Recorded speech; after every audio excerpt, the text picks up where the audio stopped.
Hey, hi, howdy, yes, hello. Greetings, everyone. Hiya.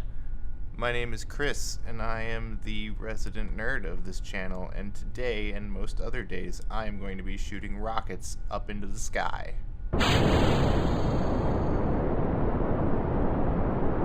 I'm not an expert at Kerbal Space Program by any means. You can tell because I have an American accent, and also because I'm tipping over way too little right now. This is a very steep ascent, but it's okay. We're going to get into orbit. I'm not going to pay attention for a bit because I'm going to try to take a beauty shot, and it's going to end up putting me in a little weird orbit, but it'll be okay. What I'm doing is I've had this idea for a mission for kind of a while, where basically you build a giant mothership constructed in orbit, and you bring everything you need, and you just take one trip to a planet there and back. No refueling, no rescue missions, no quick loading and quick saving, nothing. You just go there, do all the science, visit all the biomes, do everything, and then you're done. And that's what we're going to do. Now, the last module we launched was the crew module, and this is the service module.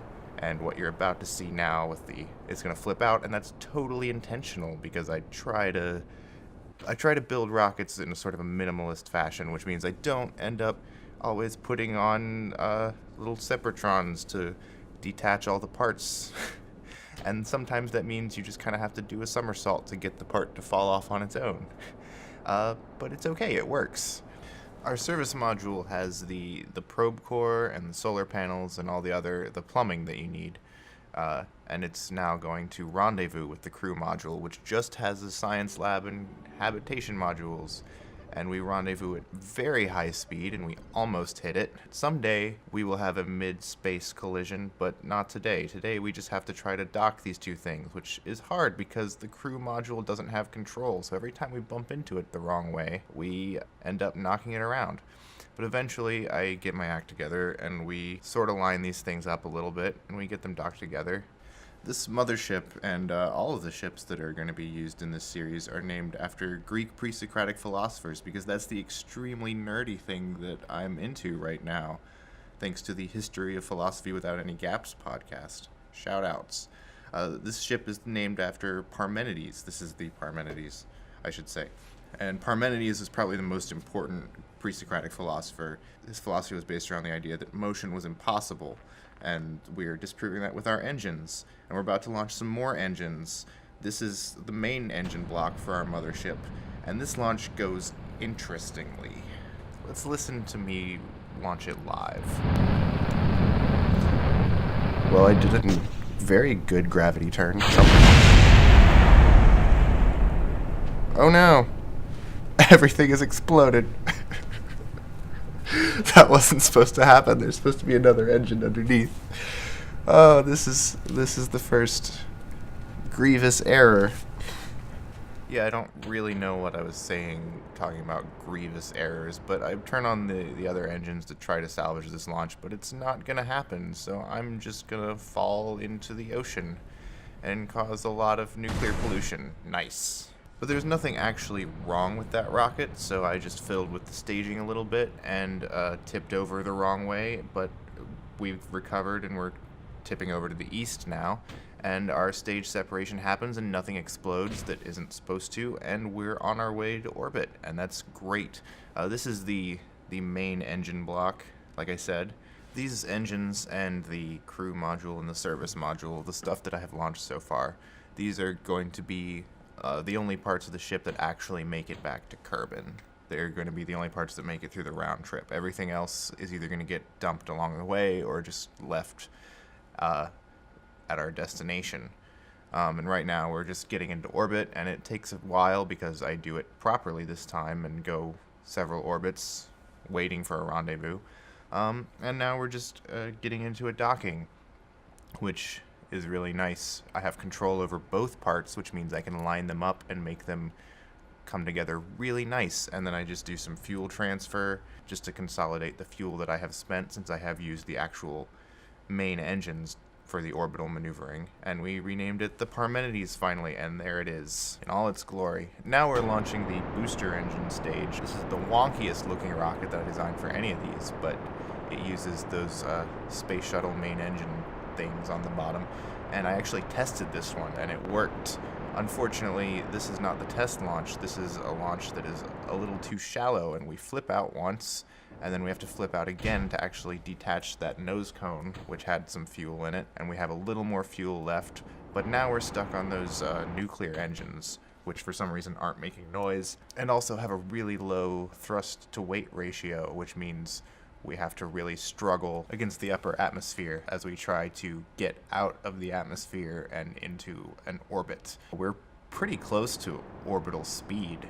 The problem is just that we are still low in the atmosphere, which is why you see those nice fire effects. We're not actually overheating, we just get the visuals from the game telling us that we're overheating. But now we're on our way. We're about to be in orbit, and we're actually going to get a very close rendezvous with the rest of the craft, which is really great.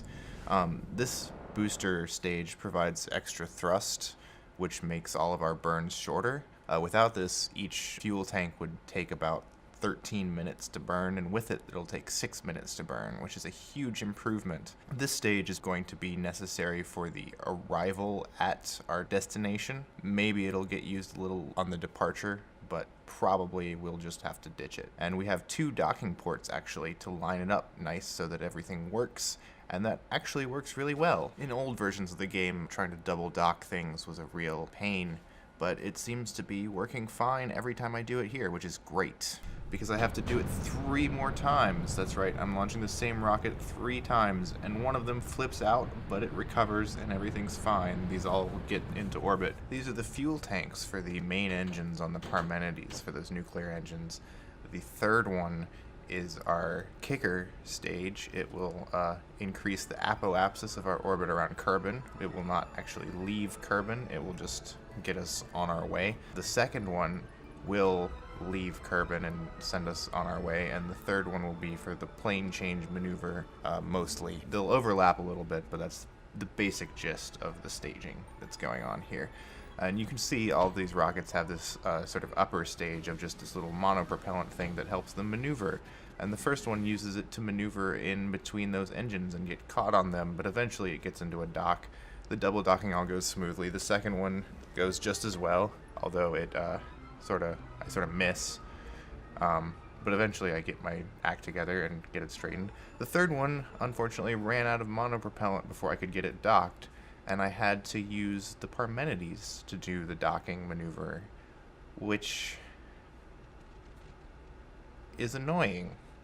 The Parmenides is not designed to be super maneuverable, right?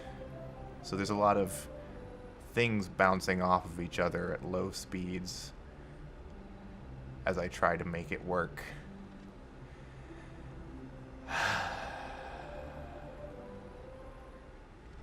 You should never under-design your rockets, folks. That's the moral here. Always overdo it. Always overkill. But with this one docked, we have the completed Parmenides, and it's time to launch the support craft. The first of these is the Heraclitus, which is our scientific lander. Actually, we have 2 scientific landers. This is the first one. The Heraclitus has a lower thrust-to-weight ratio. It has a smaller engine, which in theory means it's more efficient, but in practice it's not going to be a huge difference. Also, it has that neat little extra fuel tank on it. That allows us to do something that you will see in a later video, but we will eventually discard that fuel tank. Now we're just getting our rendezvous. The Heraclitus is named after Heraclitus, who was a Greek pre-Socratic philosopher. He is probably one of my favorite. He had the theory that everything is in change, everything is flux. It's a really interesting theory. His philosophy only exists in fragments, but it's still really, I really like it. I'm a fan. You might have noticed that we've been deorbiting the booster stages that we've used to place these into orbit, and that's going to be really important in this next one, because it's kind of funny.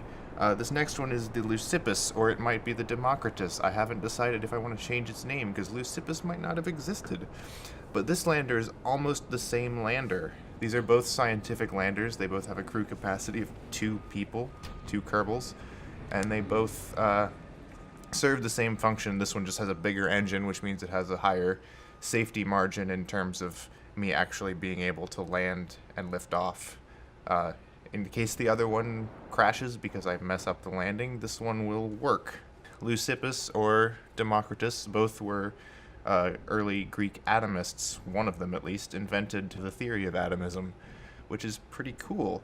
And I haven't decided who I should name it after, because Leucippus may not be real, or he may be real, so leave it in the comments. But when we deorbit this booster, it has very low charge, and it's kind of funny because I accidentally bump into the Parmenides. But that's nothing on this next launch, which has some problems early on, but not what you would expect.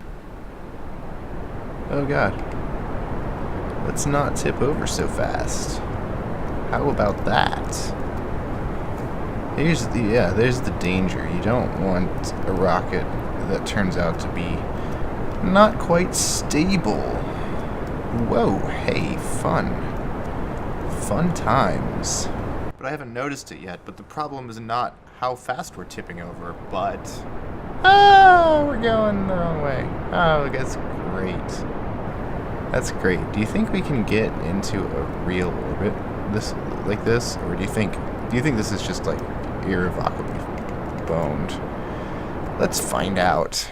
Actually, we can get into a real orbit with this. This is the Pythagoras. I assume you know who it's named after. It's some guy, some Greek guy. I don't know. But we do manage to get into space, and then we do insert into an orbit, although we will run out of fuel, and we have to steal some fuel from the craft itself, which means we will have to refuel it later. But this mission is not a total failure yet. We do have enough fuel to correct our enormous inclination relative to the Parmenides, and then get a rendezvous, and we should have enough fuel to dock, and everything is looking great, except for this mission we're going to be kind of far away from the sun, which means solar panels aren't super useful, and they're also kind of heavy, so I didn't put solar panels on any of these support craft, so you can see what's happening. Oh god. Brilliant. Yes, the Pythagoras is now a derelict without power, floating calmly past the Parmenides, and we can't do anything about it because we don't have any Kerbals aboard to reactivate the fuel cell and give us any power. So I figured, why shouldn't we get some Kerbals aboard? This is the Diogenes. It is our crew transport vehicle. It transports all 7 of the crew. My plan for this mission was to launch it with the full crew, rendezvous with the Pythagoras, have one of the crew get out and into the Pythagoras, and then the Diogenes would be able to independently rendezvous with the Parmenides. But I overshot a little bit, and I under-designed this craft. Note to everybody, don't underbuild your craft. You should give yourself a margin for error. So when I rendezvoused, I ran out of fuel before I actually got into orbit. Thanks to the overpowered jetpacks, Jeb here is able to get out and rendezvous with the Pythagoras, so this mission isn't a total failure. But this Diogenes does not actually make it into orbit, which means the rest of those guys will have to re-enter the atmosphere and will be re-launched into space on another mission. And now you see Jeb just sort of, getting into the Pythagoras. He's in orbit. The rest of them, unfortunately, are not. And here they go, re-entering the atmosphere. On the dark side, unfortunately, so you can't really see what's going on. It takes a while because they're close to orbit, but not actually in it, so their orbit decays very slowly. But it does, surprisingly, on the first pass. We don't actually have to make multiple passes, and now we're plopping down safely in the water. This is really frustrating because this is one of the few craft I actually tested. When I tested it, it made it into orbit fine, but this time I launched it poorly and it didn't. So here we're doing some quick maneuvers with the Pythagoras to get it into a rendezvous with the Parmenides, and then we're going to relaunch the Diogenes. This time we're going to just go straight to the Parmenides. We're going to carry the crew there. I don't know if you noticed that weird engine setup that I have going on. I have 6 aerospikes, and in the middle I have 1 regular rocket engine. I can't remember the name of it. Originally I was going to go for 7 aerospikes, but that gave me not quite enough thrust. But the engine in the middle actually is less efficient, so I turn it off really quickly as soon as I get all the thrust I need. And this is a launch of the Diogenes that actually goes the way it's supposed to. And I gave the upper stage here some extra monopropellant fuel so that we could get into orbit properly and have a safety margin. And I also launched correctly. And everything goes fine, and here we are docking. And now our crew, except for Jeb, who is on the Pythagoras from the last launch, now our crew is at the Parmenides. And here's Jeb after a lot of orbital rendezvous, and he's docking with that nice claw, which is what the Pythagoras is for. And now we're disposing of the booster stage for the Pythagoras and just deorbiting it real quick. And then now that the crew is here, we are detaching the Diogenes and letting it re-enter empty, as we should have done the first time if we had launched correctly. But this time we don't splash down, we land on the ground, which is a lot harder, and I try to fire up the engines to prevent anything from happening, and I fail. You know, Diogenes was the founder of cynicism, and I feel that's appropriate now. But now we're launching the Empedocles, which is our rescue lander. The other 2 landers are scientific, meaning that they carry 2 Kerbals and they have a lot of scientific instruments. This one is our rescue lander, which means it carries 3 Kerbals and no scientific instruments. Basically, if our scientific landers crash on the surface and can't make it back, this thing can land next to them and rescue the crew so that we leave no one behind, so that we don't need a rescue mission. This is a vital part of our mission. And it's a little bit of a wonky design, so I needed that sort of scaffolding on the top, and you will see it detaches and the booster stage gets deorbited, and that cleans up all of our debris. But once the booster stage deorbits, the lander itself has no more probes, so we have to get Bill out here, and he's the one who has to manually do the docking, which goes fine, you know, there's no problems anymore. But now we're going to launch the probes. This is a rocket that has all 5 of the probes that we need. These are support craft that are not crewed. They do not have Kerbals in them. And I was hoping to launch them all at once. But things happen.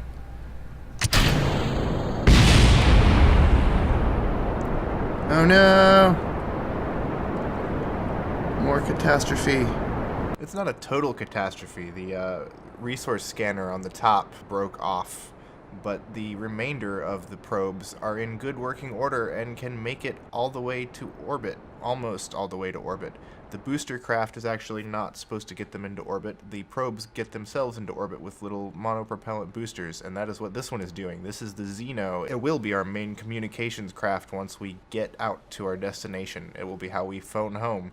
And this is another communications network craft because Kerbal added comm networks recently. This is the Protagoras 1. There will be another Protagoras. We also have the Philolaus. It has an interesting mission to do a lot of gravity scans in polar orbit. And then this is the Protagoras 2, and it fails to get into orbit because it took me too long to launch all the rest of the probes, and it just burns up into the atmosphere. So a launch that was supposed to give me 5 probes actually only gave me 3. But 3 is better than 0, and 0 sounds a lot like Xeno, and that's a really bad transition for getting the Xeno into orbit. But we run out of fuel once we get the Xeno into orbit, so we have to send the Philolaus over to dock with it, and together the 2 of them will have enough fuel to rendezvous with the Parmenides. But the Protagoras 1 makes it on its own to the Parmenides, and we maneuver it in and dock it, and everything works pretty well. It's a little awkward trying to get it attached because it's very small, and the magnetic attraction between the small probe and the docking port is stronger than the probe's control, so it tends to get flung off, but that's not a deal-breaking problem. The real deal-breaking problem is that the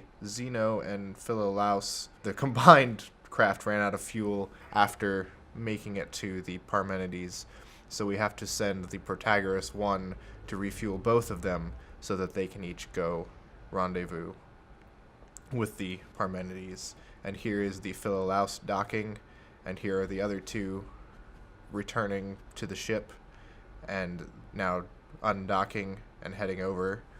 And the Xeno is going to dock first, since it's the biggest pain. It's the largest, and it takes the most fuel, and also it has the most space requirements. So I'm docking it poorly on the bottom here. And then the Protagoras one is coming in on the top to dock next to the Philolaus. So not all of my probes made it into orbit, which means I have to do another launch. So this launch contains the Protagoras 2, and it contains the Anaximander, which was the probe that broke from the fairing in our first launch. And we put that one on the bottom so that the fairing wouldn't break it this time. We learned our lesson, but we didn't learn our lesson well enough, because when the fairing breaks this time, it actually breaks the Protagoras 2's antenna. That is the entire point of sending the Protagoras 2 into space. I didn't realize this, so I actually sent the Protagoras 2 into orbit before realizing that it's not useful anymore. But we do at least get the Anaximander into orbit and into a rendezvous with the Parmenides. You can see here the Anaximander is our resource scanner. It is going to enter into a polar orbit, and it's going to gather the science that you get from doing a resource scan. We're not bringing anything to mine resources, we just want to get that sweet science. And now we have to launch the Protagoras 2 again. And I just threw together the quickest rocket that I could, and it turns out that this rocket is not aerodynamically stable, so it flips out and goes all over the place, and I try to regain control, and eventually I realize I just don't have enough fuel to go to space. So I keep firing the engine in the hopes that I'll be able to land safely on the ocean, but I can't. And what happens is I actually go through the ocean and just keep plummeting through the ocean at supersonic speeds almost, and collide with the ocean floor. I travel a kilometer in basically like 2 seconds. And then I try to relaunch again with some fins, but I get the staging completely wrong, as you see. And that's not what's supposed to happen. So I try again and let the things crash, and this time I actually get the staging right, and the rocket goes up, but it's not stable. It just doesn't work. This is what happens when you try minimalism. You try to undershoot your goal. You try to do the most efficient design possible, and that means you don't give yourself any leeway, and that means your probe doesn't get into orbit, and it burns up in the atmosphere. So finally I decide that there's nothing wrong with the rocket per se. I just need better control. So I just put some real fins on it, and then we launch to this beautiful sunrise. I love having these mods. This is Scatterer and stock visual enhancements, and it just looks great. And we're finally gonna get the Protagoras 2 into orbit. This is the communication satellite. We already launched one of these. It's exactly the same as the other one. It's just that we've had so many mistakes, and I'm so tired because this should have all happened in one launch, and instead it's taken like 1 billion. That's the exact number of launches that it's taken. 1 billion. But here we are. We've got it into orbit. We rendezvoused immediately, which was fantastic, and now we're just docking it on, and everything is great. And we just need one more launch, and that is the refueler. If you remember early on, the engine blocks that we launched had to use their own fuel from the nuclear engines to put themselves into orbit and do some orbital maneuvers. So we just need a lot of fuel to refuel them. And also the Pythagoras had its mistakes, so we need to refuel that. So this is just one big refueling craft before we go. After this, we will be ready to leave. And this goes smoothly, everything is fine. It's just a big dumb thing with a bunch of fuel, and we just dock it onto the end, and we do all the fuel transfer, and everything is good. It's actually not everything good because we didn't put the right amount of fuel on it, but we're close enough. I'm not going to bother sending another refueling mission. We just deorbit this thing and let it burn up in the atmosphere, and then we are ready to go. To Dres, The Parmenides is going to go to Dres. Dres has 8 biomes, and we are going to see them all. It also has asteroids, and we're going to try and see if we can snag one. But this is our completed ship and all of its support craft, and we are on our way.